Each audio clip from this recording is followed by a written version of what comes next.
Hello বন্ধুরা, আজকে আমি দেখাবো এই সব সুইচের কানেকশন কীভাবে দিতে হয়। তো দেখতে পাচ্ছেন এটি একটি 4 গ্যাং সুইচ এবং এটি হচ্ছে আপনার 2 ওয়ে সুইচ।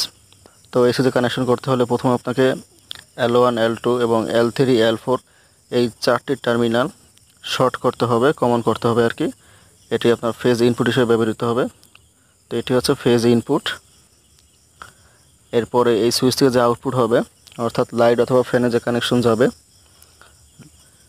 তো এখানে আপনার দেখতে পাচ্ছেন এখানে L1, এখান থেকে একটি কানেকশন আউটপুট হবে, এরপর এখান থেকে একটি, এরপর এখান থেকে একটি এবং এখান থেকে একটি। মূলত এই 4টি টার্মিনাল থেকে ফ্যান লাইটে কানেকশন হবে, অর্থাৎ এই সুইচের আউটপুট হিসেবে ব্যবহৃত হবে। তো এই ছিল আজকের মতো। ভিডিওটি ভালো লাগলে অবশ্যই লাইক দিবেন এবং কমেন্ট করে জানাবেন আপনার মতামত। ভিডিওটি বেশি বেশি করে শেয়ার করবেন এবং আপনি যদি আমার চ্যানেলে নতুন হয়ে থাকেন তো চ্যানেলটা অবশ্যই সাবস্ক্রাইব করে পাশে থাকা বেল আইকনটি প্রেস করে রাখবেন। ধন্যবাদ।